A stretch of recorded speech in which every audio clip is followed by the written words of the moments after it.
Hello and welcome to my latest video. In this video I'm going to be showing you how to paint a Deathwing Terminator. Now this is a Terminator from the new Leviathan Box set. That means that all the models in the box are push fit models. That means that the poses are set and you also have a very limited a range of weapons that you can put on them. I cut off the little prongs that go on the arm so I could swap the assault cannon, because that's not actually supposed to be the weapon this model's holding. And there he is with a little size comparison next to Commander Dante. So actually you can see that Commander Dante is maybe a little bit taller than him. So even though the new Terminators are bigger than the standard Marines and things, I guess it just shows that Dante is a pretty tall model. But that's besides the point. So the model is all glued together apart from having the head glued in, and you can just about see there at the back of the carapace type area there was a little prong that went in there that you're supposed to stick the head on, but I find that a little bit awkward and wanted to be able to take the head out so I can paint it separately and just get my brush around in some of those little tight areas.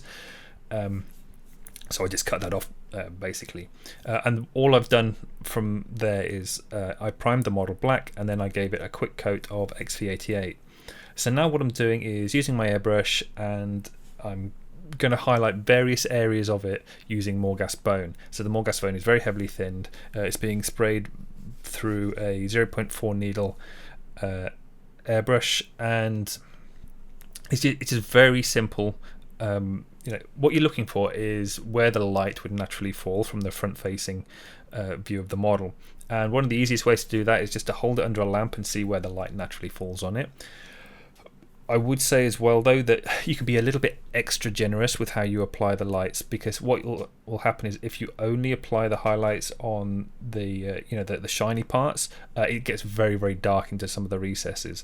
You do want it to be reasonably light, kind of like all over, but then just a little bit more on the bright point, so you have like a soft sort of blend. And also, if you note for this model, with the pose, the rear leg, it goes quite far back underneath, so that wants to be a little bit darker as well.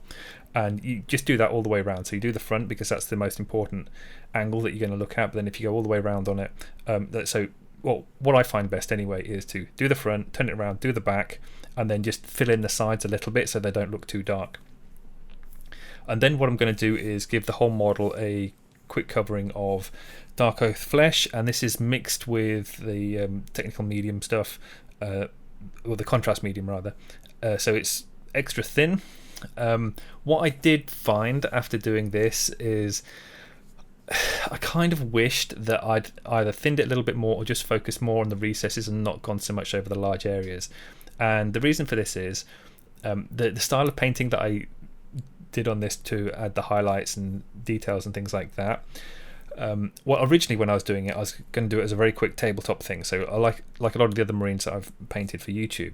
But then as I was going a little bit more on it, I thought actually I kind of want to paint this a bit better and spend a bit of time on it. And that meant that I had to spend a long time putting texture marks on the armor, because I did it all by hand, like painting each mark individually. Now if you want to do like a similar sort of look but without spending such a long time on it, you can go for the sort of like stippling with a large dry brush, and at some point I actually do a little bit of that just to get some of the areas filled in.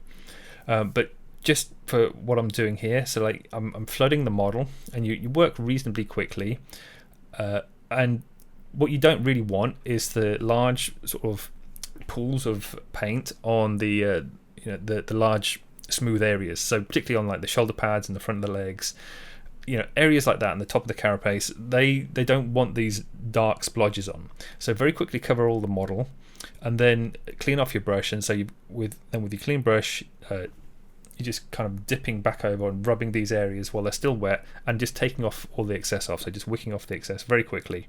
But it is kind of important that you cover like all the recesses when as you're going along, because they'll look weird if you have like light recess areas and then darker parts on the armor.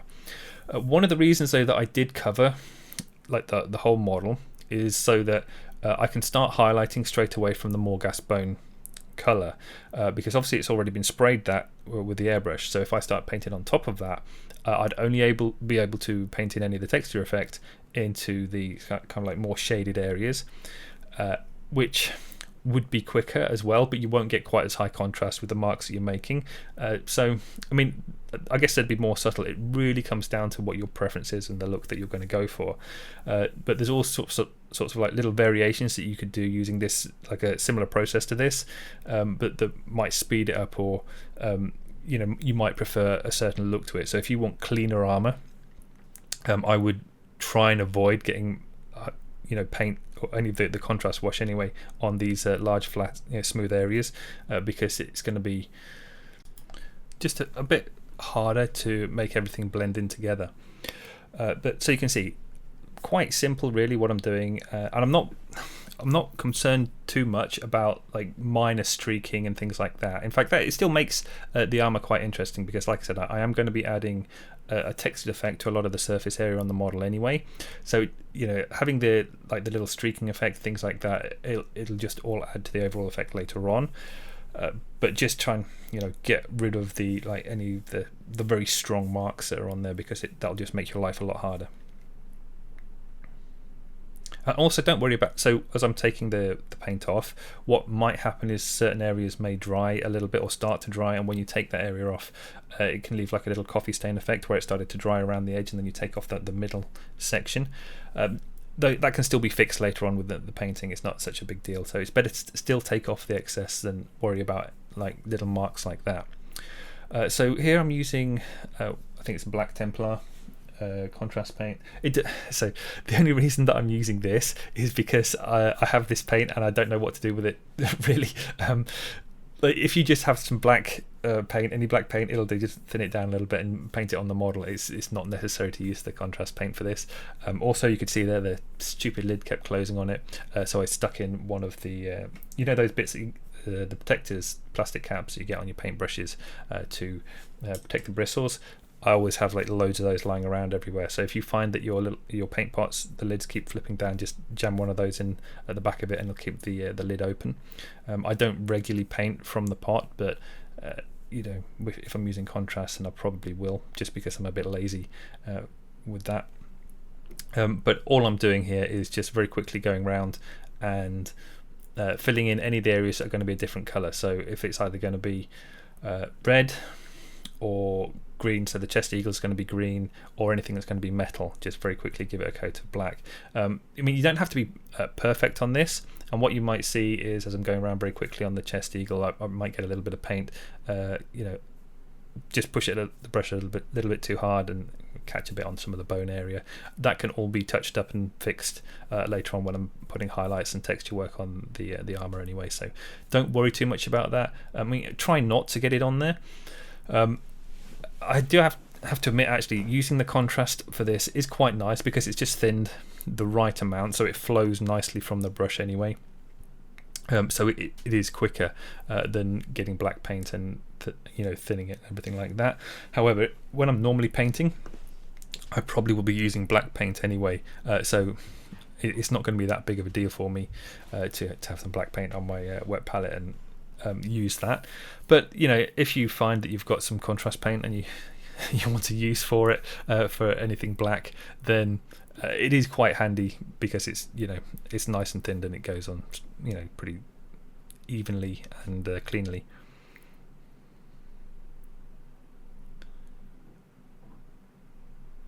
The only thing I would say though about this is it's very easy to overload the brush, especially because you're working from the pot. If you're used to working from the wet palette, what you tend to do is you put the brush down and you kind of like drag it through the paint, so you don't have you don't get quite as much paint within the belly of the brush. Whereas if you just dip it into the pot, you've got to remember to rub off the excess on your thumb or whatever, because it will it will just blob onto the model when you apply it.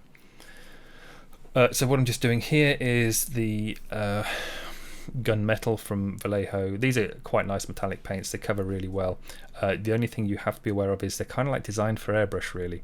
So they're very, very fluid. They'll run, and you can, if you apply them a bit thin, they're going to go into the recesses on parts of the model that you don't want them to. To apply the paint, I'm using an Artis Opus size 2 M brush. So these are the short brushes. I actually quite like them for this sort of dry brushing kind of work. It's not really dry brushing. It's, I'm not kind of like putting paint on the brush and then scrubbing it on a bit of kitchen roll or whatever. I am pretty much just dipping it into the paint and then wiping off a bit of excess and carrying on. So it's giving it a really good coating, but it's just like, it's kind of like a wet dry brush, if you like. It just covers the area very quickly, and that's why you don't have to worry too much about getting a perfect coat with the black when you apply it either, because you are getting a good amount of metallic paint onto the area on top of it anyway. So if it's a bit patchy when you apply the black, it won't show up too much.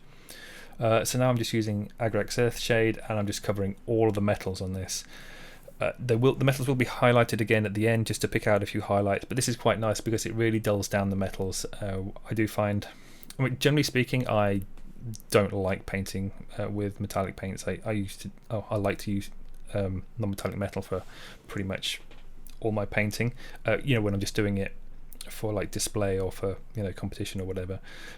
But sometimes it can look interesting. Especially if I'm doing painting something like Adeptus Titanicus, I do think the metallics work a little bit better on that scale.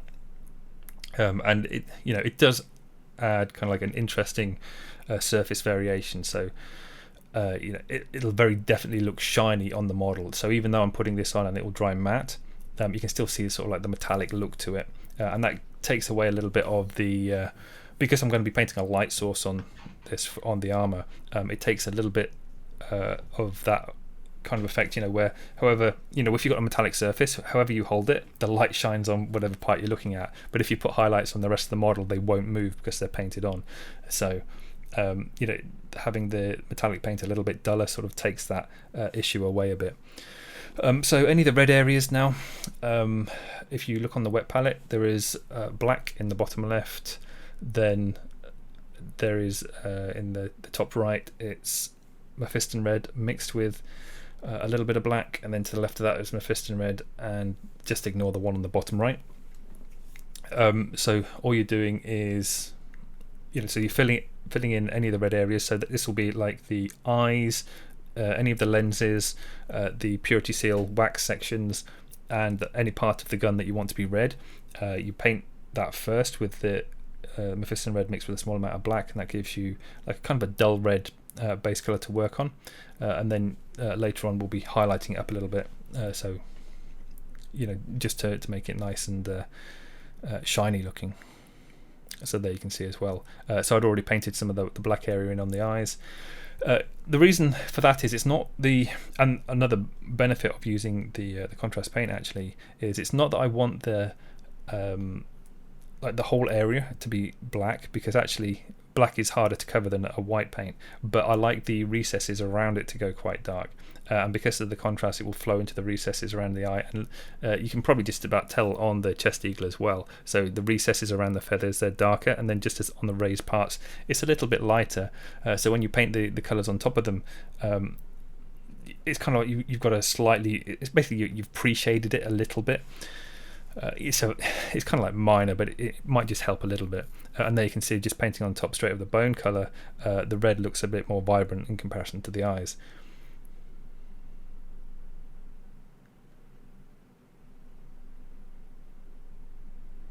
So again, at this stage it's all very, very simple painting. There's not too much effort. You don't have to worry about highlight placement too much, or details or anything like that. You can paint all of your Space Marines using these techniques, and you'll very quickly have something that would look quite cool on the tabletop. So even at this stage, if once you just fill in this green section, so I'm using the new Vallejo game color dark green, which is basically Dark Angel green.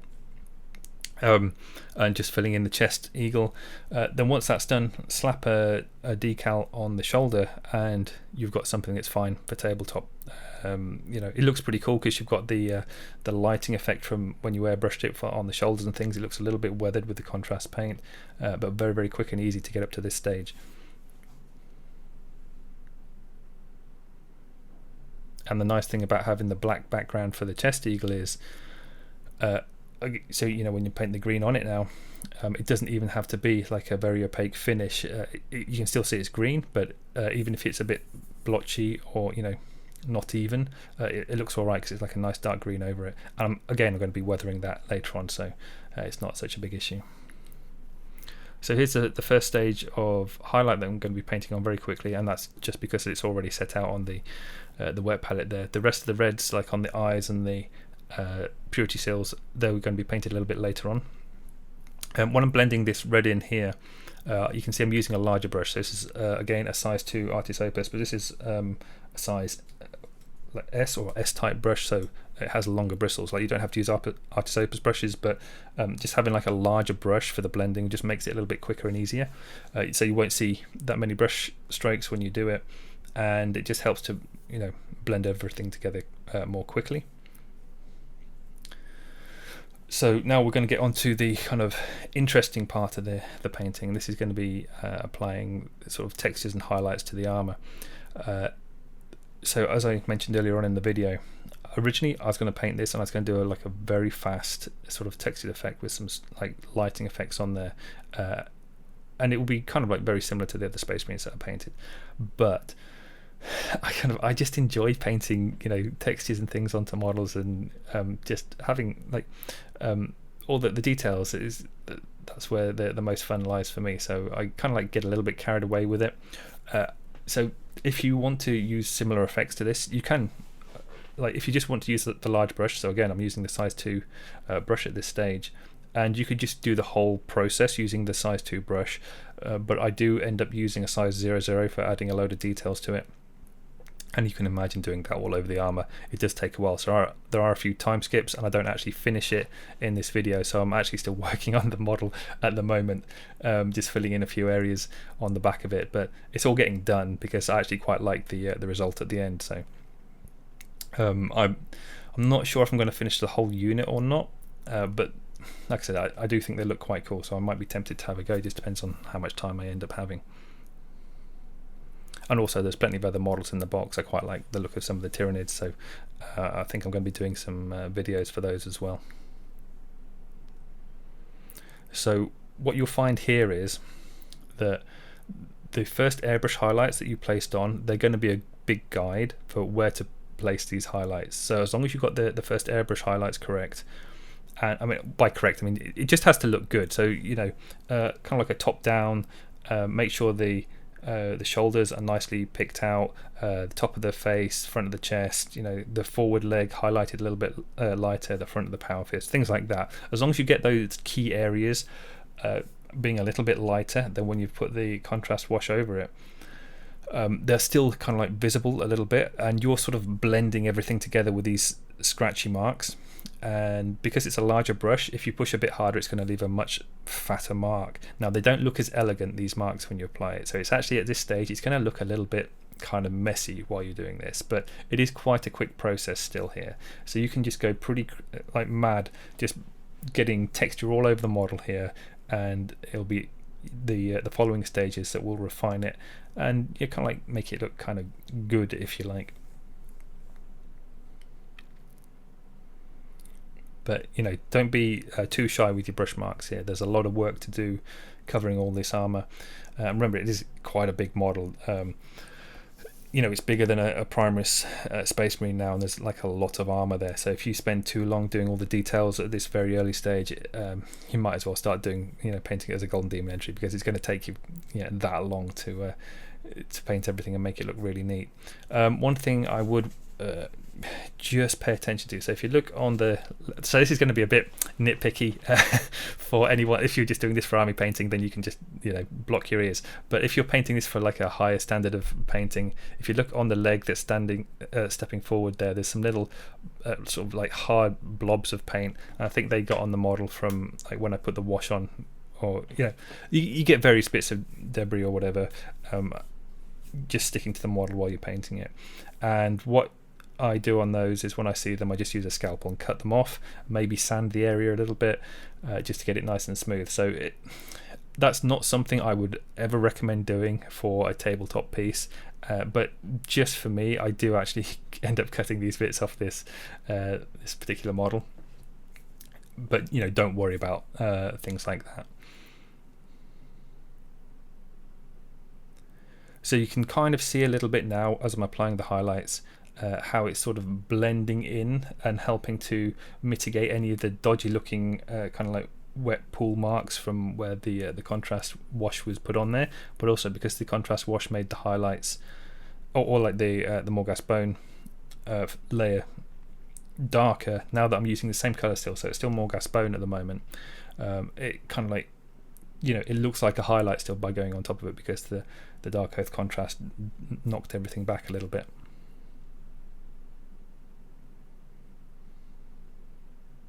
What you will find as well with using a larger brush is that the marks that you make will be a little bit more translucent. Because it's a larger brush, what will happen is, because it tends to be, they hold more water. I mean, they obviously hold more paint because there's a large belly to the brush, but besides that, the brush is more wet. It's just basically more water within the the reservoir of the brush. And when you apply the mark, it spreads it out a little bit more, and it just makes it sort of like a wetter, more translucent mark. Whereas if you were doing all of this with like a 00 size brush, the marks will be more sort of like a little bit more opaque, and they'll be sort of harsher. And you kind of like, you can do different marks with the different types of brushes. So you can see clearly that I'm covering large areas, big splodges of paint, but it is harder to get lots and lots of very small sharp marks with the size 2 here, because even a tiny little bit of extra pressure leaves a much larger mark. Whereas if you're using a size 00, if you just want to get the scratches everywhere, applying slightly too much pressure, it's only going to make the mark a tiny little bit bigger. So you can actually work quicker with the smaller brush if you're just putting textures on.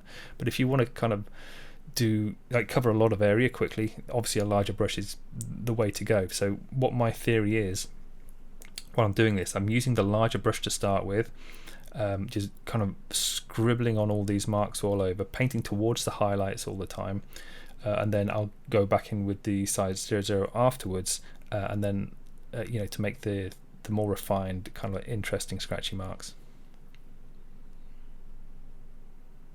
And again, don't worry too much. Like, if you catch parts of the model that aren't supposed to be bone coloured, there's still quite a lot of painting to go. Even if you catch it onto the metalwork, it's all, like, especially actually on the metalwork, that's very easy to fix. It's harder if it goes the other way. So once you've got all the bone armour painted, if you are painting, going over with the metallics, and you accidentally catch some of the gunmetal on some of the bone part of the armour, that's actually a lot harder to fix, because fixing something that's gone wrong on a very light colour takes a lot of layers to fix, or you kind of like, you got to try and scrape it off or whatever. But if it's on the dark colour like the metallics, it's super easy just to go over with the dark colour, and it'll be gone pretty much straight away.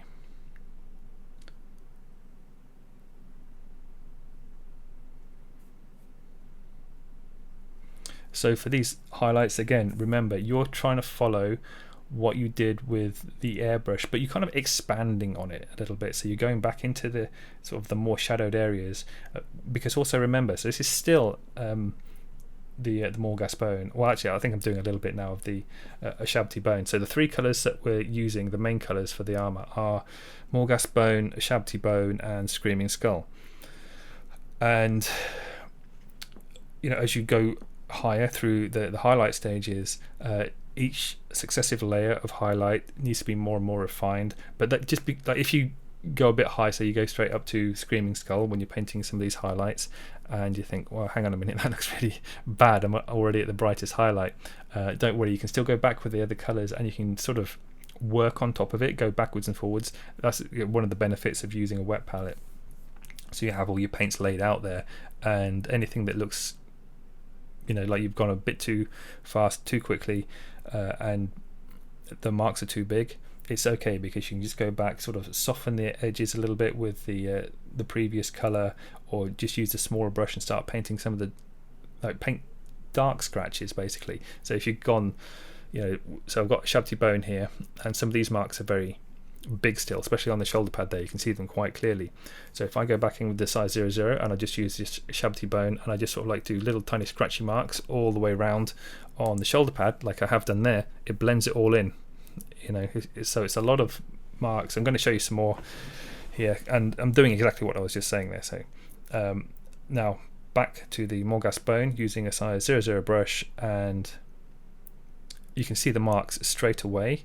they're a lot smaller and more elegant, more refined compared to using the larger brush. Now I think you can see at this stage quite clearly that it's going to take you a long time to cover the armor, and it's still going to look a little bit rough and ready even after you've spent a little bit of time doing this all over, because this does take a reasonable amount of refinement. I think I've probably taken around, I don't know, 4 or 5 hours, maybe a little bit more, painting this model. And what my thought process is as I go along, I think, well, what I should have done, and what you will see in a little while, is take like a very small dry brush before you start painting like all the all the black sections on or whatever. Quickly block in some of the highlights with a larger brush, and then take a sort of a small dry brush, put small amounts of paint on that, sort of rub off the excess, and just start stippling around to blend in the edges, and that will give you a much quicker process getting some texture onto the armor, and then you can work up from there as you go along. It'll give a slightly different result, and you do have to be a little bit more careful because there's a stronger chance that you're going to get debris onto the model. So some of those little nodules and things, little bit of bumps of dirt and whatever stuck to the model, that's much more likely to happen if you're using stippling on with a large dry brush. But like the process is much quicker, and you'll get something that still looks pretty cool.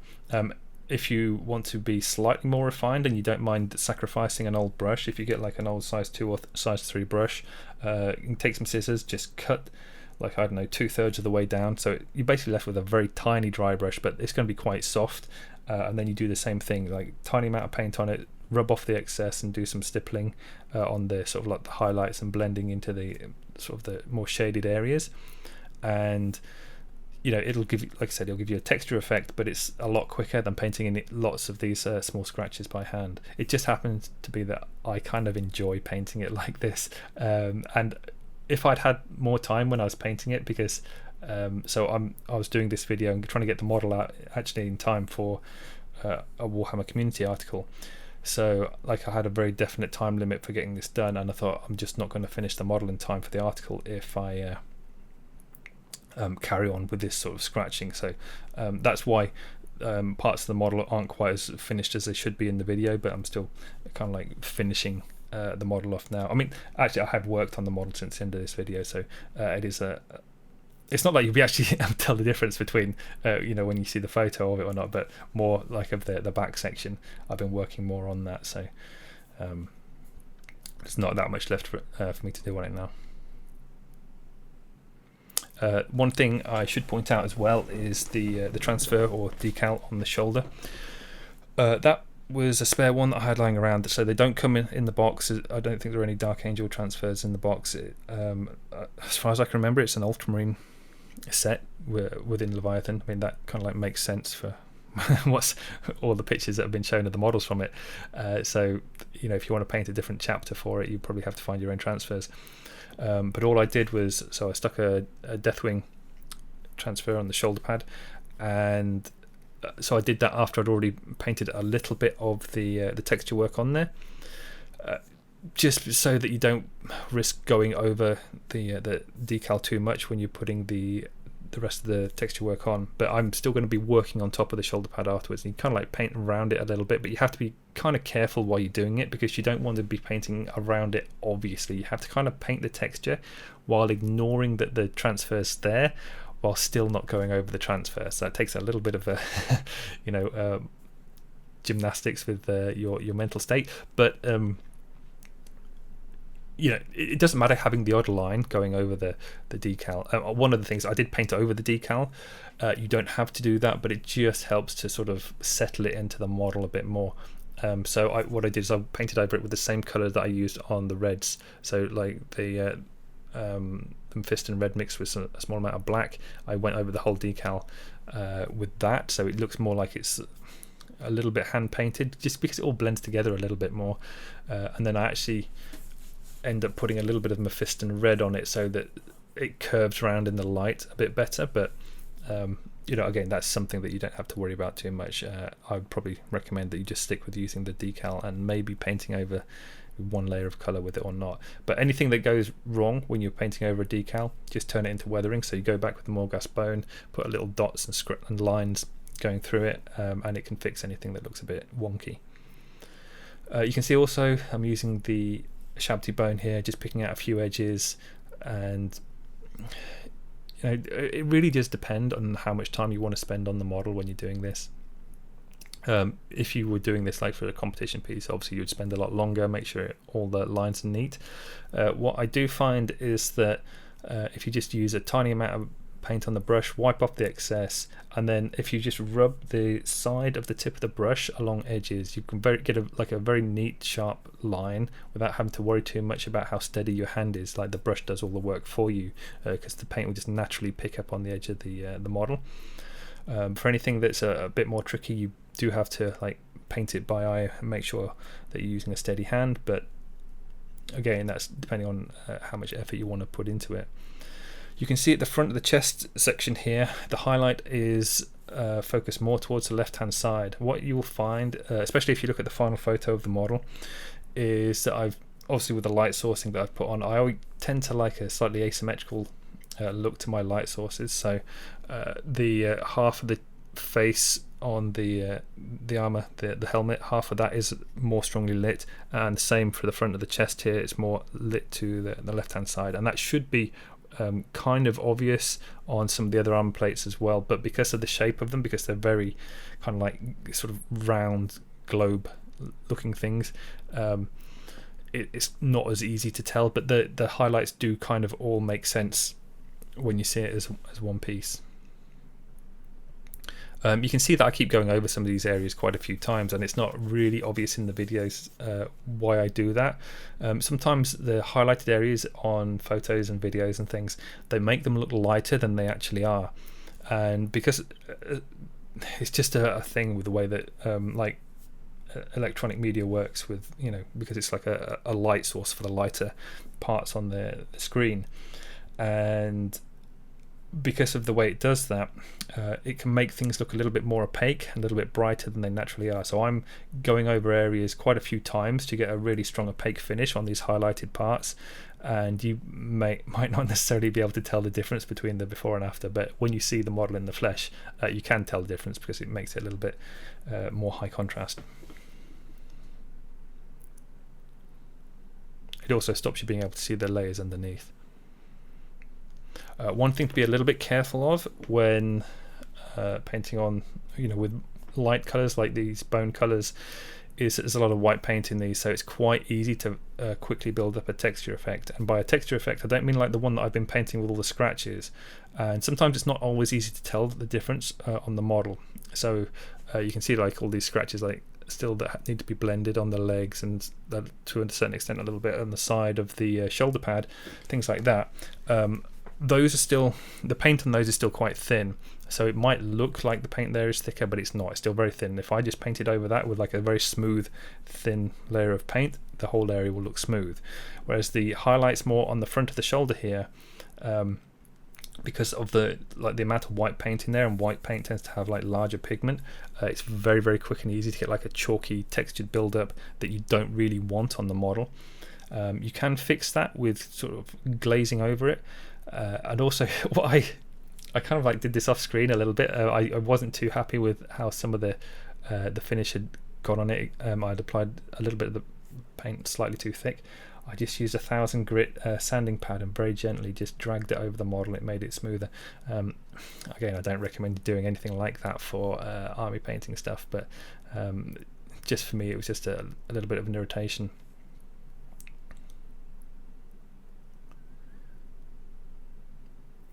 So you can see I'm going over and over this area now, and I'm just using just the 00 brush. And so this is building up a very distinct texture pattern, and it's very obviously different from like stippling, or even like if you just want to do airbrush. So like a very popular way of painting Space Marines is just to do airbrush highlights, and that looks really cool. And it's quite quick as well, but it tends to be a little bit sterile, and they all kind of look the same, I find. So it really depends what you want to do. If you just want stuff done really quick for an army, a quick airbrush job, a few recess washes or whatever. Like you could have done actually the same process. So do the highlights on first, like I did with the airbrush, wash it all with the Darkoath flesh, and then just some quick highlights on top, picking out the bright areas, and then just do very delicate final highlights with white, and then pick out a few edges, and that'll look fantastic, very clean and neat, and you can get the job done again quickly with a high contrast. Look fantastic for an army, but that process will mean that pretty much anyone will have a very similar looking army to you using that process, because a lot of the brushwork is taken out of it. Whereas for me, I'm not super keen on just using an airbrush for everything. I prefer like getting all the brush marks textured and stuff like that, so it's kind of like more identifiable that I've painted it, and it's just because that's what I like to do. I like to paint models, so but again, entirely up to you. What you will notice on the shoulder pads here is the shoulder pad with the Deathwing symbol on. It has the highlight point slightly away from the edge, whereas the Power Fist the shoulder pad on that, the highlight is right at the edge. And again, that shows a little bit how the main light source for the model is slightly off center, slightly to the left, because it's if you imagine that the lighting was straight top down, the highlight will be very much at the front edge on both of the shoulder pads, but because it's slightly to the left, you can clearly see on the left one that it's pushed over more to the side. And that kind of, again, it's more interesting because you get that very round looking highlight on the shoulder pad with the transfer on. And just, again, making everything look slightly asymmetrical. And the nice thing as well about the asymmetrical look with the highlights is that then if you go a little bit wrong, or one half doesn't match the other, that's fine. It's not supposed to match the other, so you get a bit wrong on one side, it still kind of like all works. Whereas if you've got like the top down look, you really have to make sure that both sides of the model, the highlights work out evenly, or it doesn't work as well.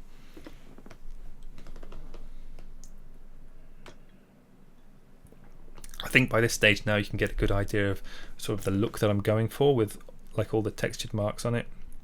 And hopefully you can kind of understand what I was talking about, where you could go through some of these earlier stages and just do the stippling effect with the dry brush to build up the texture effect, and then if you wanted you can still do the sort of scratchy marks on top of it. They won't be quite as well built up as there will be on this, but you probably like, unless you're looking at it really close up in front of your face, it's not going to make any difference at all really.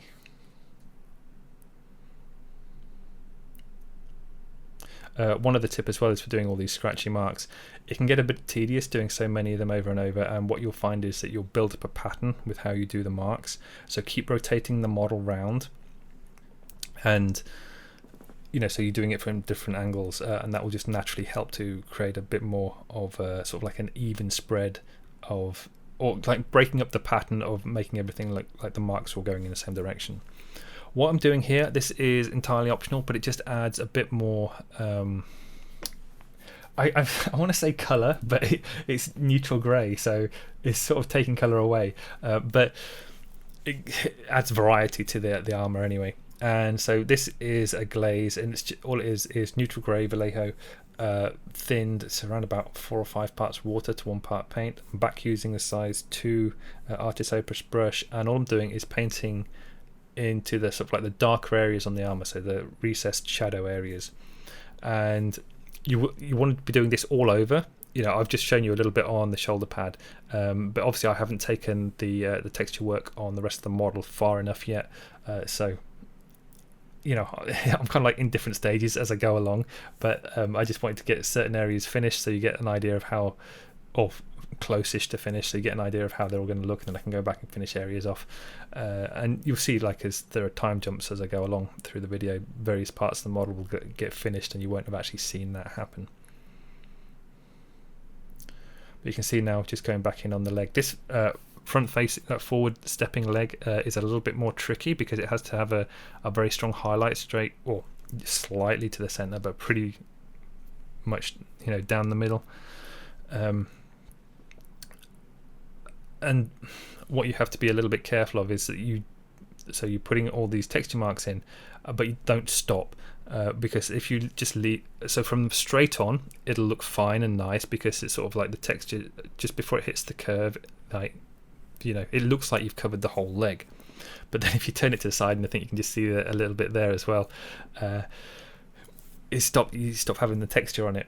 And it's areas like that that actually would really benefit from having the stippling effect with the the dry brush effect, because it's a lot of area to fill. And I mean, you have a few options with how you do this, right? So I've painted the model mainly to look at it from face on, but there is an element of airbrush work when I was painting in the highlights. So when I did the front and the back, like I did the sides a little bit as well, just to get a bit of highlight in there, so it just wasn't left as the XV88 colour only from the side, because that would then look really dark when the Darkoath flesh would go over it. So you do need to, like I think I said earlier on anyway, you need to get like a reasonable amount of Morghast bone over all of the model, and then focus more on the highlight areas, so you working with the translucency of the paint a little bit. But what you do have to do is get some form of texture effect going all the way around. Now the problem is, so you can see there I've spent a little bit of time, it looks kind of like spider's webs or something like that going all over the front of the leg. The problem is, if you try and just do that using the large brush, which that would be your temptation, wouldn't it? Just go in there, get the area done quickly. Is it doesn't have the refined texture marks. So you have to kind of do it with the darker colour. What actually I ended up doing though is, because it's still quite dark there, and I went in with a Morghast bone, it was too high contrast going over the top. So if you look on the wet palette there is on the right hand side, in the middle, there's sort of like a dark bony, sort of like light browny tan kind of colour. So that was mixed with Morghast bone and a little bit of Mournfang brown. And then I used that over the darker areas. Doing the same thing, but it's quite a slow process. So it's, if you sort of, well, I already mentioned doing the stippling thing, but if you were going to go in the same kind of way that I did, using the small brush, doing all the scratchy marks over it, you can still be a little bit kind of lazy with how you do it, and then kind of blend it all in, because that's what the neutral grey glaze will help with. So it's got this very spiderwebby, cracked, scratchy look to it. But if you take the grey glaze and just glaze over those areas, it'll make the darker areas a little bit lighter, it'll make the scratches a little bit darker, so it draws everything closer to being one colour, and it just sort of like softens it all. So if you're just a bit lazy putting those marks in and just focus more on the front of the leg area, it'll work out hopefully.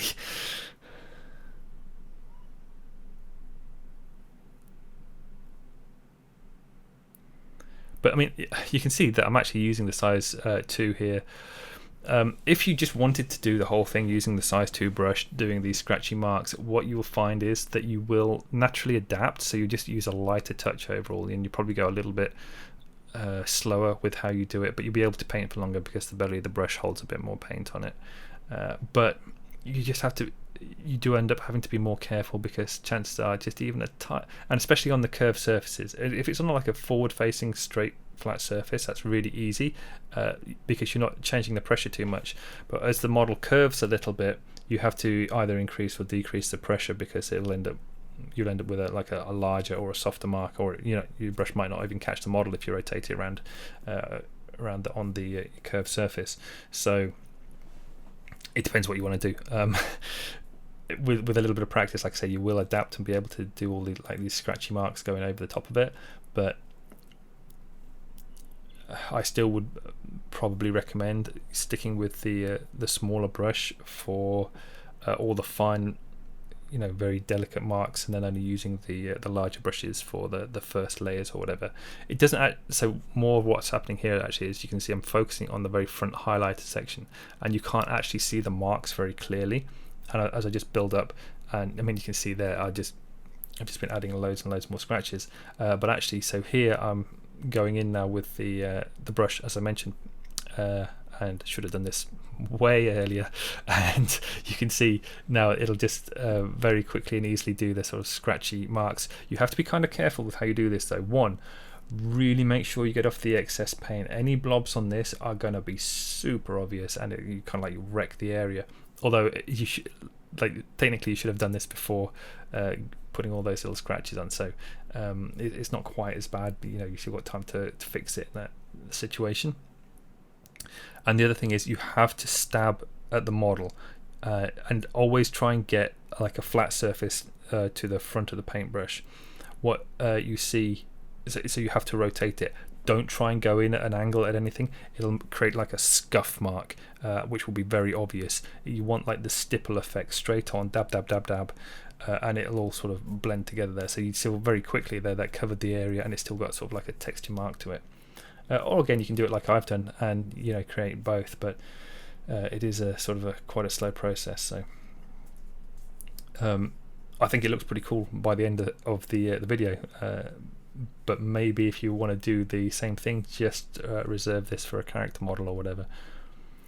But what I would also say is, the first time you do, you play about with these sort of techniques, it's very much a learning experience. So the first few stages, the first few times you do it, it's like, oh, do I do it this way? Do I do it that way? What's going to be quicker or whatever?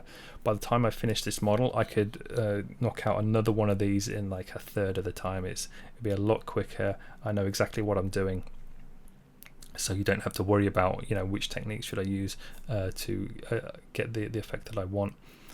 Whereas this is very much a combination technique, and something that it's more down to a case of I got bored doing the scratchy marks and things. If you just gave me a few weeks painting the model and I didn't have to paint it to a deadline, and I probably would have just done scratch marks all over the model, finished it all up, and it'd be something that would be suitable for maybe like a unit entry as a Golden Demon piece or something like that. It looked quite cool. But really not suitable for anything for army painting or whatever. But if you enjoy the process, then it would be a fun thing to do, I guess. You can't quite see what I'm doing there because the assault cannon's in the way, but it's the same thing. So I'm up to white, and all you have to do is again, you're going backwards and forwards sometimes. So you're painting. And you can still see I'm using the larger brush, so like I did just adapt. I just wanted to get get through some of the painting a little bit quicker. And also, as you're getting up to the whitest, the bright highlight points, it sort of, the textures will merge together anyway, so you don't have to worry too much about getting visible scratch line marks with a smaller brush. So you can actually just end up using the larger brush anyway.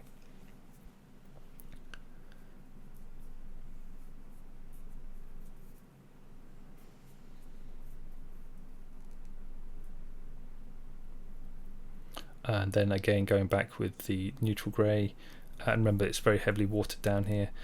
I keep seeing people saying to use glaze mediums and things like that when doing glazes. You really don't need to. You just mix in some water with the paint. Then you rub the paintbrush on some kitchen roll to take off the excess, so it's very damp. And what happens is, so you apply a layer of paint, and actually if you use a larger brush, what you'll find is that you can cover a large surface in one stroke or one or two strokes, so it's nice and easy and quick, and that'll leave fewer brush marks. And with this sort of glazing effect, it dries very, very quickly, so you can actually go over it quite a few times and create transitions, soften marks, create a blend between a lighter color and a darker color, all sorts of things like that. So now we're on to so I still haven't finished painting all the arm parts. You can kind of clearly see there on the backhand of the assault cannon, stuff like that. But again, I'm just sort of pushing through on some of the techniques because I was running short on time.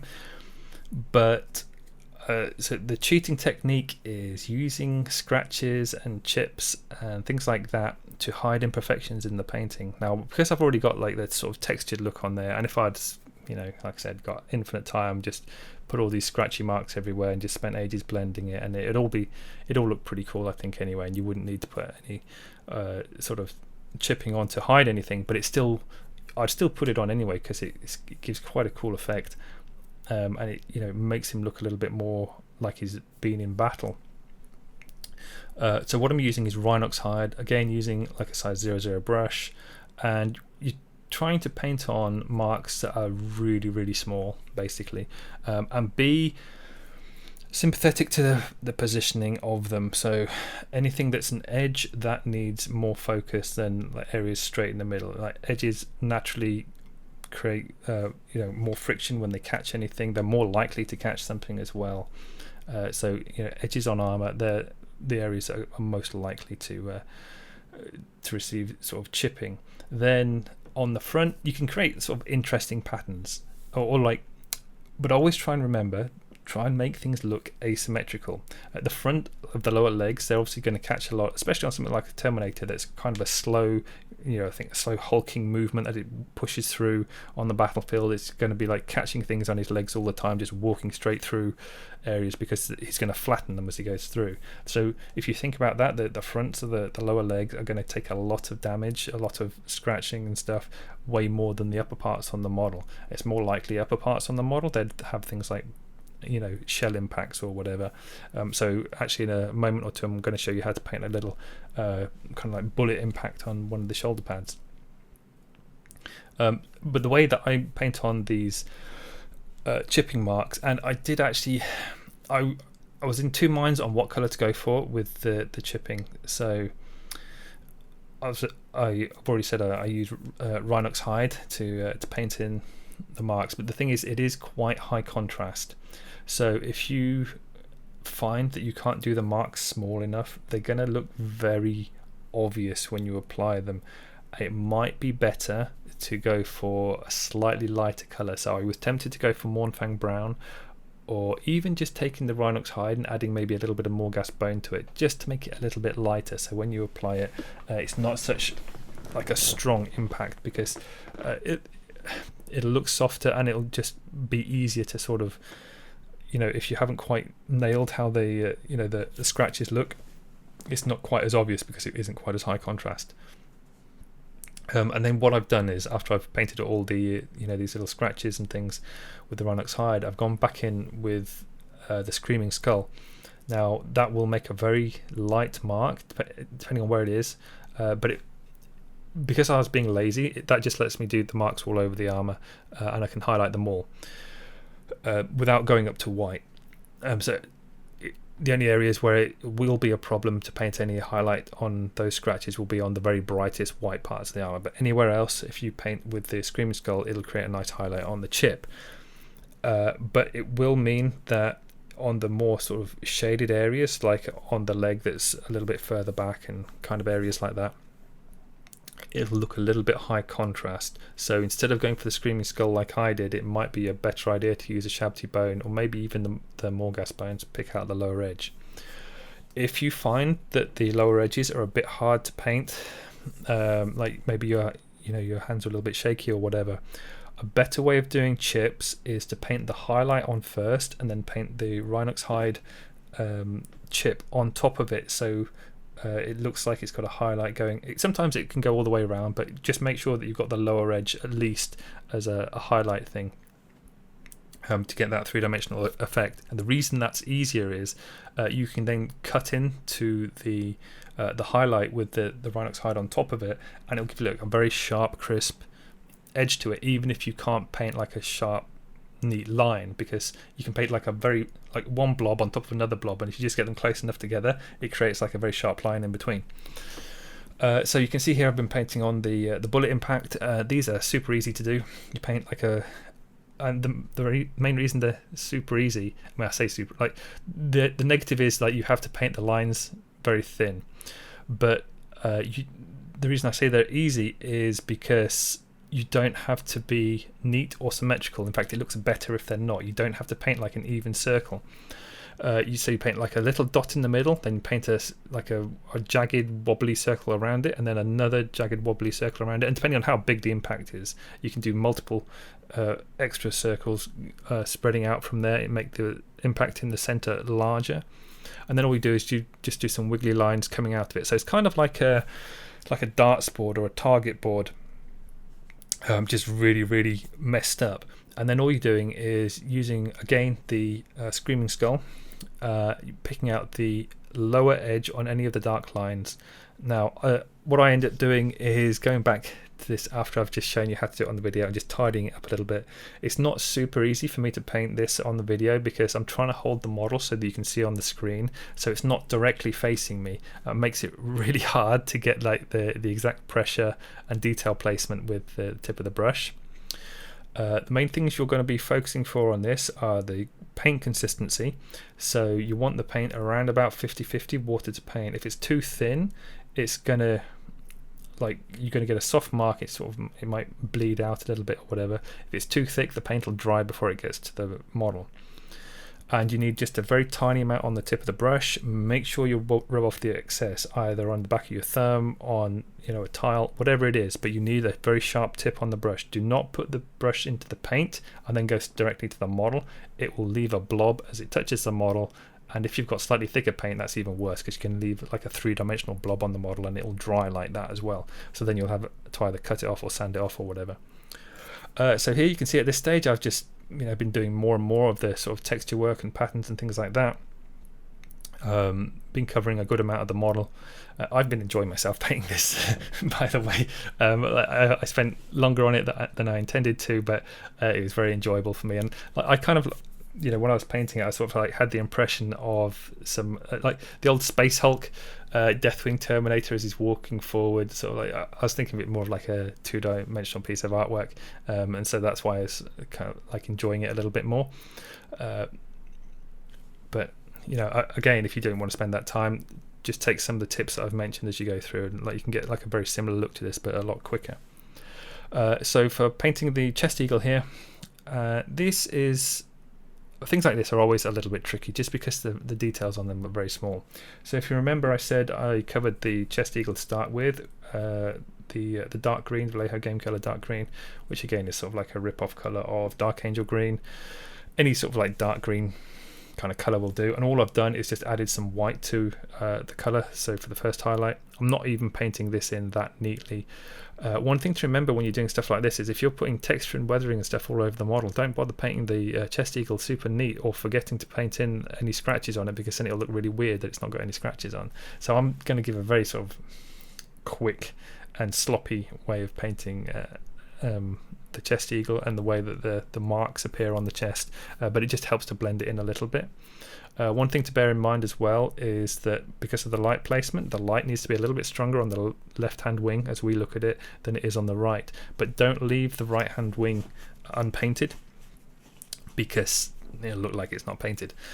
But you can sort of like fill in if it goes a bit further around on the right hand wing. You can just put some like little scratches and things like that, which I do actually end up doing, just to sort of like fill the area rather than just leaving it as a flat green color.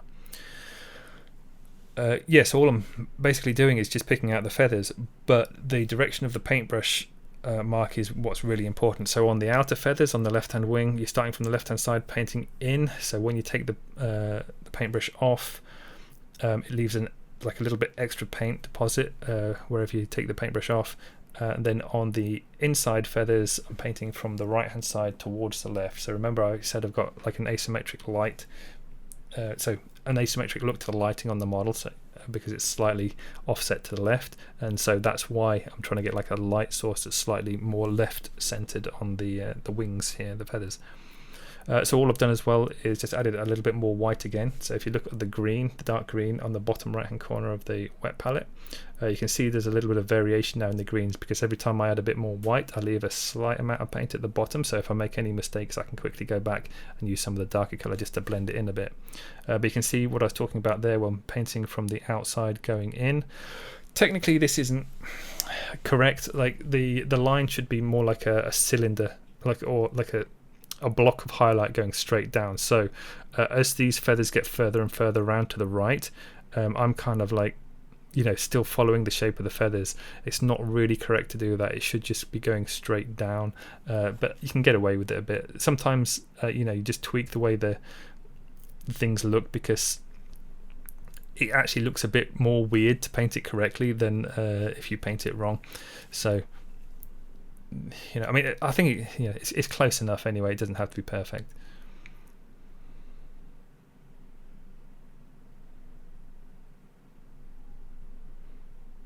And you can see again. So on the right hand side with the feathers, I'm doing the opposite on the inside feathers. So starting from the right hand side or closer to the right hand side, and then painting in towards the left.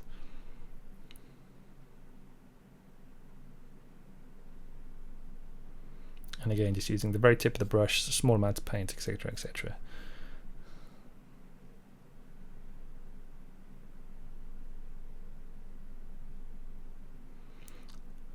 The temptation might be on something like this is not to spend too much time on it, and for me, like, it's probably like the least interesting part of the model to paint with this green highlight. Like, I much prefer spending my time on the armor, but because it is quite like a central part, it's right in on the chest, very visible, you do want to try and make it a little bit neat. So even if you don't enjoy it, try and make it look interesting a little bit.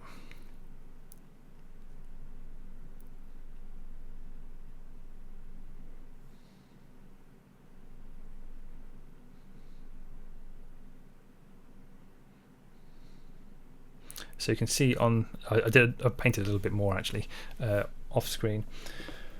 So I've added more white again to the green now, and I'm going to show you the same thing on the left hand wing now, but on the right hand wing you can probably just about make out that I put in a few little dots and splatters of extra paint to represent the scratches. It gives it a bit more of that sort of textured look to it.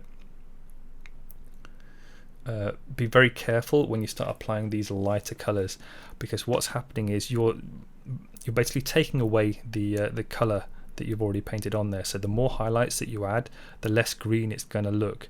And if you add too much of these highlights, it's just going to look like it will almost blend into the colour of the armour, which, I mean, that's not always a bad thing depending on how the sort of like the light atmosphere that you want the model to look. But if you want it to be green, obviously green, then painting too many highlights or too large of a highlight will sort of hide any of the colour that's already there, or you just end up with something that looks like a pastel kind of green colour anyway. What I'm actually doing here is just picking out the edges of some of the feathers. Again, this is something that you don't necessarily need to do, and I just got like a little bit carried away and started filling in a few of these areas. I wouldn't bother doing too much of this. It might be kind of interesting to do it on some of the larger feathers at the side, just to give them a bit of definition, because they do tend to fade out a little bit to black at the back.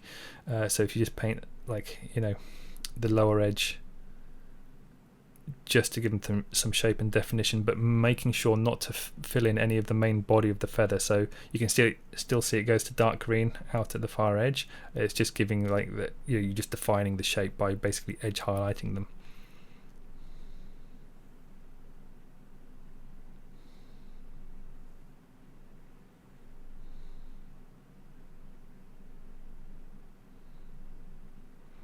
So again, I'm spending a little bit longer on the model than I maybe need to, especially because all these extra details, it doesn't necessarily match up. If you've done areas on the model that are a little bit quicker or sloppier, then that will detract from the time that you spent on the areas where you spent longer. So again, this is more something that I'm just doing because I'm having fun, but it's not necessarily worth spending the time on it. But you can also see I put those quick little dots and dashes on there on the chest, and it sort of blends in overall like a camouflage type effect with all the rest of the scratches and things like that. So here you can see for the purity seal, the wax section of it. Remember when I painted this on, it was Mephiston red with a small amount of black. Now I am just using plain Mephiston red and just painting in a few little sort of like blobs on it as highlights. If you wanted, you could make these a bit more shiny. You can see actually to the left hand side of the wax seal that I'm painted there, I did I've got a little bit of white paint that I caught it from when I was doing some of the edge highlighting on the armor. It actually looks kind of nice. It looks like a shiny mark. If you do a few more of those on sort of like the raised bumps, it'll make it look like a very shiny surface. I'm not bothered about that though, so I actually end up painting over that little white mark there. Also on the purity, the text parts, the purity seals, just paint in like a text effect. So what I'm doing is I'm using Vallejo model color black, and all it is just lots and lots of little dots and dashes. You could probably paint them in Morse code if you wanted, but all it is again like a very small brush. So I'm using a size 00 Artisopus brush, and just using the very tip of the brush, small amount of paint, quite thin with the paint as well. Black is very easy to work with, tiny pigment particles in black, so it's a bit smoother to paint with. It's always a good colour for this. The only thing is it's very high contrast when you apply it, so it'll stand out a lot. Some people prefer different colours, like you could even go with the dark red. That would be quite nice actually if you use the dark red, which, you know, the Mephiston red mixed with a small amount of black. That'll still be reasonably high contrast as you applied it, but it wouldn't be quite as harsh as the black that I'm applying. However, if you find that the black does look too harsh as you've applied it, just get something like a Mournfang brown or a Rhinox hide, turn it into a glaze, and just go over the paper area, and it'll just soften everything. So remember, when you glaze over it, it'll make the dark areas a little bit lighter and the light areas a little bit darker, bringing it closer together, and just mean that the text look isn't quite as strong.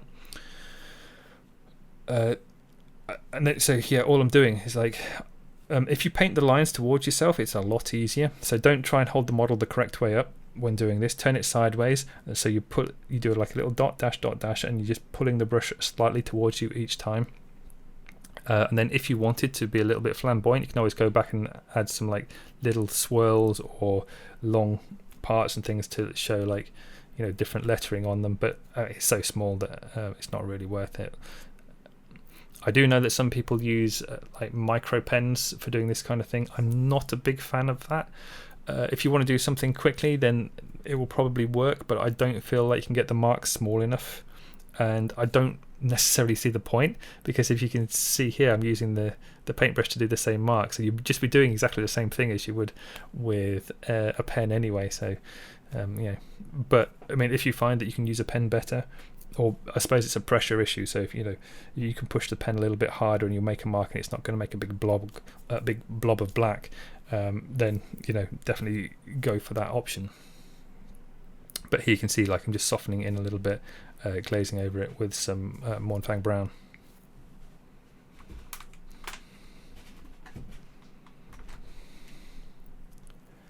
So we're getting quite far on with the model now. We've got kind of like the tricky bits now, and I went for something a little bit different with the eyes. So normally when you paint eyes like this, the most common way to paint them is the heavy metal style, and that would be like you're highlighting towards the front of the eye, getting lighter and lighter as it gets closer to the where the tear duct would be, I guess, at the very front of the eye, and then at the back of the eye you do like a white dot, so it creates a nice high contrast, looks kind of shiny and nice, and it gives the impression of the light hitting it at the top left, and then sort of like the light going inside it like it was a gem, and then glowing at the bottom right. However, the way I've painted this, because I thought, well, it's kind of interesting, like I've got the light sourcing on the model coming from the top left, so I'm going to paint the left hand eye as if there's more light hitting that, and then the right hand eye is going to be a bit duller with like a smaller little white dot on. So you'll see as I go along. I do tweak it a little bit after off a video again, because I wasn't quite satisfied with the result I'd got while I was doing it. But the process and the concept is still the same. So to start with, I just went in with Mephiston red and blocked in most of around about 2/3 of the eye, so like all the way along the top edge, and then I've gone in with white. I didn't bother washing the brush off, so it's basically making it pinky, and you can kind of quite clearly there see it looks like there's a big shine coming in from the top left, and then I go in a bit more and mess it up a little bit. But you get the general idea of painting in the highlights.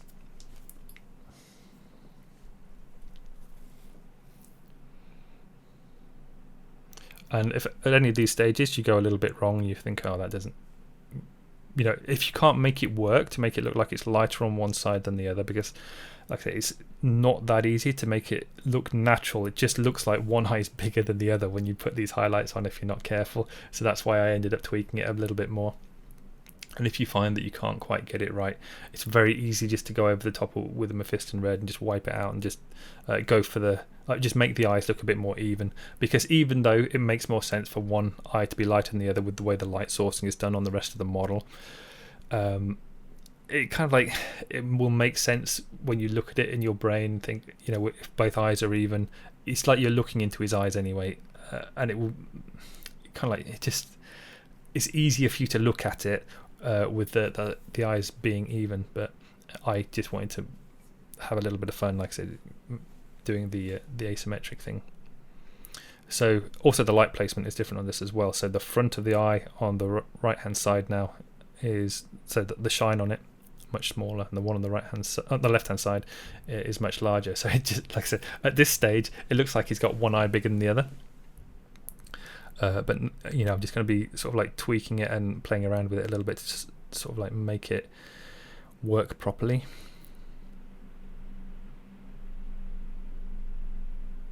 I have shown a few people the photograph now, see what they think, and no one's actually mentioned that the eyes look wonky yet, so maybe I've got it reasonably close to right.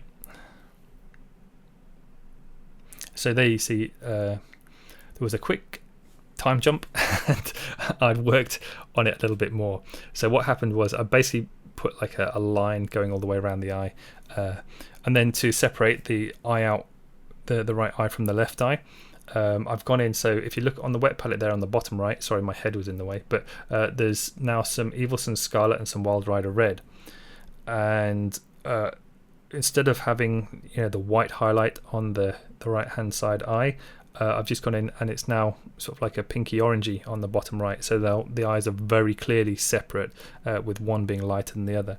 And then just do the same thing again with the whatever the thing is on his forehead there, like I don't know, warning light or something.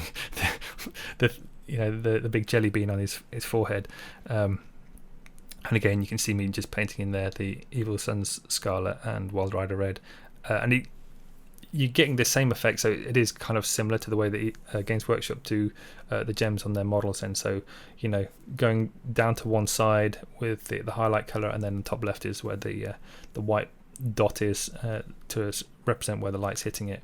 So hopefully that's close enough to working, but if you don't like it, like I said, just you can have either both eyes done like the left hand side or both eyes done like the right hand side. So here I'm going to be just painting in a gem or a lens, and this is very, very simple. It's not quite exactly how Games Workshop do it. It's a lot quicker and rougher, but you get the sort of like the general idea. So start off with Mephiston red. Remember that the lens was already painted with the Mephiston red mixed with a small amount of black. Then bottom right, just cover like 2/3 of the surface of the gem with Mephiston red. Then go in with Evil Sunz Scarlet. Bottom right hand side, just a smaller area still.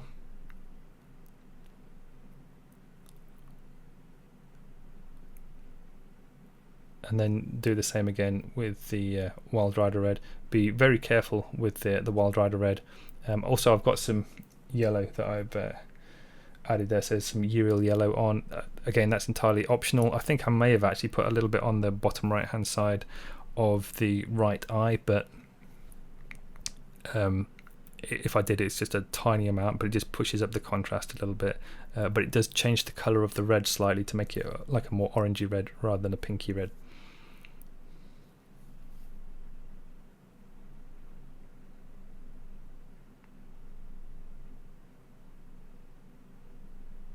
You can actually see there, it's kind of surprising when you apply the Wild Rider Red, it's very strong when it hits the model, and it doesn't look that different from the Evil Sunz Scarlet on the wet palette, so just be a little bit careful with that. It is a much more opaque colour.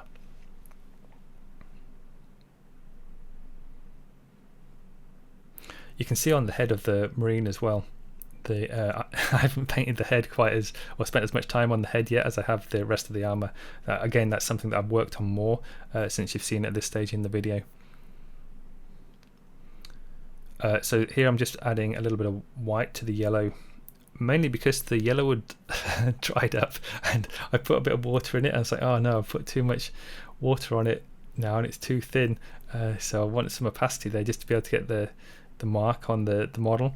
So I thought, oh, I'll just put some white in there. So it's going to be lighter than the yellow, but you've got to be super careful when you do this because, again, like I said, it could end up being very high contrast when you do it.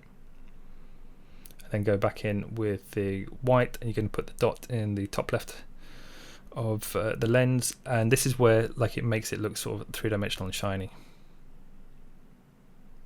There you go. So very gentle little mark. Try and make it sort of nice and neat and round. So you see I went back a few times there going over the dot just to make sure that it had a good solid mark, and you see very quickly and simply you get like a strong gem look. Then I've done the same on the gem on the assault cannon, except I put 2 dots on that one.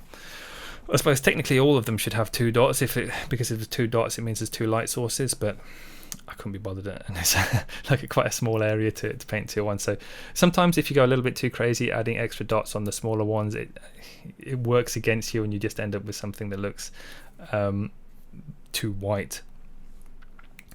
So I'm trying to follow the colour scheme. I did have a quick Google and followed the like how Games Workshop painted the Deathwing with the colours. So I did notice that on their Terminator symbols, Crux Terminatus, they painted them sort of like stone, like grey colours, and that's what I'm doing here. So to start with, so you might have thought, and I didn't mention this at the beginning of the video where I was using the Black Templar contrast paint, just filling in all the black parts, you might have thought the shoulder pad and the knee here were also painted with Black Templar, but they were not. They were painted with German grey.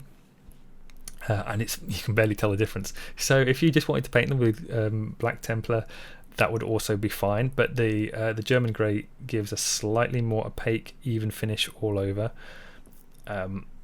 So it probably works a little bit better. But like I say, you're hardly going to be able to tell the difference between the two. So the first thing I'm doing is neutral grey again, but this is more like 50-50 water to paint. And you're kind of like painting this in sort of in a rough way, looking where the light naturally falls on it again. So if you hold it under a lamp, you can see the light will naturally catch on the upper edge of on the upper section of any edge, making that lighter on the top of the forehead, on the skull, or the lower parts of the eye sockets. Any upwards facing edge is going to catch a little bit more light. Also, just naturally, it's more interesting. So if you see the top section of these little bits that flare out like axe heads, if you do more on those flat surfaces at the top and less on the bottom, it'll help with the light surface, the light source, surface area. Because if you imagine the knee, it's like kind of like a section of a ball. So as it curves upwards, the upper section of it is just going to naturally hit, catch more light. But also bearing in mind that don't just leave the bottom section darker, because then it'll look like it's not painted.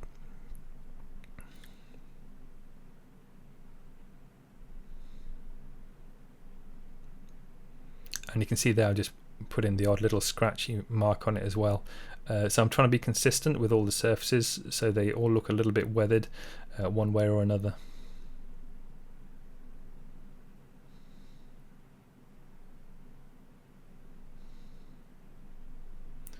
And the process is very similar on this to how I painted the wings on the front of the chest as well. And I'm doing the same thing in terms of getting highlight colours. So it's just, except this time I've separated the colours out. So if you look in the top left section of the wet palette there, the middle grey section, that's the neutral grey. Below that is neutral grey with a small amount of white, and above the neutral grey it's mainly white with a small amount of neutral grey added. And then for the final highlight, you can take it up to white if you want. You can have, if you find some of the transitions are a little bit too stark, so each successive highlight might stand out too much for you, you can add additional highlights or like different stages. So if you go from neutral grey, add a tiny bit of white, then another one with a bit more white, and another one. So you can have like 4 or 5 different variations of grey to pull up all the highlights on. It's not necessarily that much of a problem on the front knee pad because this is a very small area, so you're just not going to need that many variations of grey to get the transitions in there, because you just won't be able to see them. being as it's a small area. But on the shoulder pad, it is a slightly bigger area, so you might find that you want a few more variations of grey in there just to help blend everything together.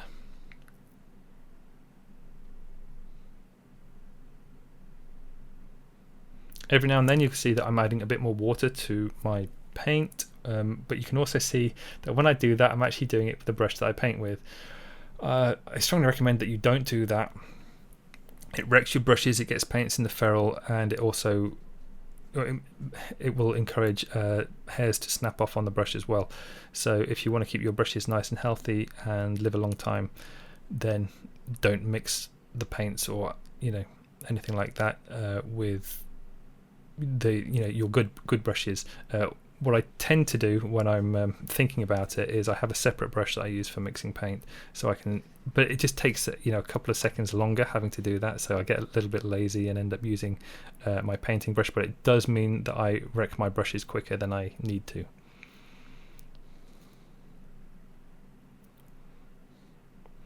You can already kind of see on this brush that I'm using anyway, it's lost some hairs. You can sort of like see just past the tip of the ferrule, there's like lots of little broken off hairs there, and the tip is quite blunt on this one as well. So this is not a new brush, but the model that I'm painting, it's not super important that everything has to be perfect on it, so using a slightly older brush isn't that big of an issue.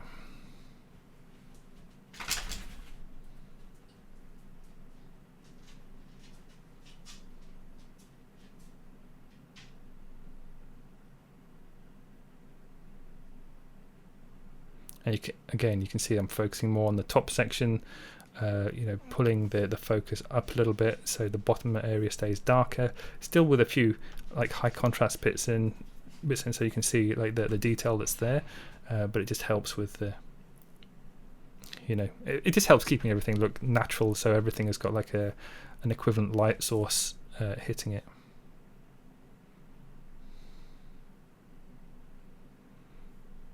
So now up to the very lightest grey here, and just painting in a few little dots and things. Each successive layer of highlight that you add on, you have to make sure that it's smaller, and you don't necessarily have to go up to white either. So I don't think I actually do go up to white, or if I do go up to white on this section, there's not very much of it. It's kind of like, it's a bad habit to get into, just to highlight everything up to white, because it actually lessens the impact of the highlights. So the less white that you use, when you do actually use white, then that will have more impact, because that becomes suddenly the very obviously the brightest part on the model. Whereas if everything is highlighted up to white, then you can't go any higher than white, and that's it. So if you've got like a darker or a mid area that you've highlighted up to white, you can't force the focus on anywhere else. Like you can make the amount of white more, but it's still not going to have that same sort of impact, because everything is like the same brightness. You might notice as well, as the video has been going along, every now and then the base gets a little bit more complete. I didn't use the details that came on the base, so the models, they have like little Tyranid sections that you can glue to the bases. I didn't fancy painting those, so I left that off, and I've just used a bit of putty to sort of bulk up the shape of the base, so it's not just flat sand. Glued on some sand around it, and then all I'm going to do is paint the rocks grey, starting off with black, highlight it up to grey, quick wash of black as well onto the sand, and then dry brush the sand like actually the same colours as the bone armour, so XV88, Morghast bone, and Screaming Skull, I think, some of those colours anyway. Dry brush the sand up, and then paint the rocks up to like a light grey, glaze them a little bit with some Mornfang brown, stick a bit of grass on, and job done. So here we're coming up more towards the end of the video now. Just picking out the metallic areas. So remember when I painted on the metallics, they were all given a coat of Agrax Earthshade, and that made the metallics all very matte. Now you can then go around picking out edges and highlight points, basically in the same way that you've already done for all the light volume shapes on the armor already. Don't go too heavy with this, you just want like highlight points on it. The more of this that you paint on, the brighter everything gets, and then the problem is that they then get too shiny and they distract from the other painting that you've done. So I'm using still the Gunmetal from Vallejo, but if you look on the palette in the top left there, so that's the Gunmetal and the top section, the top well section. Below that I'm actually using chrome. Be super careful with the chrome when you apply that. That is very, very bright. But if you just do that for a few spots here and there, what I think I actually end up doing when I start getting around onto the assault cannon in my, off camera later on, I mix some of the chrome in with the Gunmetal, so I create a halfway point, because the chrome is actually probably a little bit too bright for the highlights on it. But it's just kind of like interesting, especially on some of the bright points on the face. So you can see here, like on these little nose, just picking out the top flat section to make it super bright. But again, same thing on this. If you find that you've gone too bright on any section, you can go back either with the Gunmetal or with the Agrax Earthshade and just go over it and dull it down again afterwards.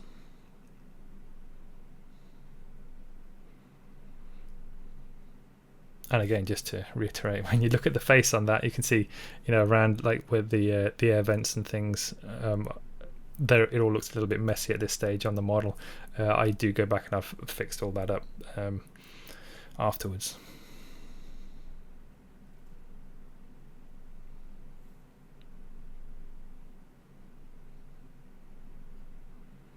So again, I'm just picking out upwards facing edges, any details that I think look interesting. Try and keep the light sourcing the same, so slightly biased towards the left hand side on anything. Areas like what you're just going to see here, actually just around the circle on the lens, so bottom right, top left, to match the highlight placement on the gem itself, or the lens, sorry. It just helps keep everything looking consistent with the light sourcing.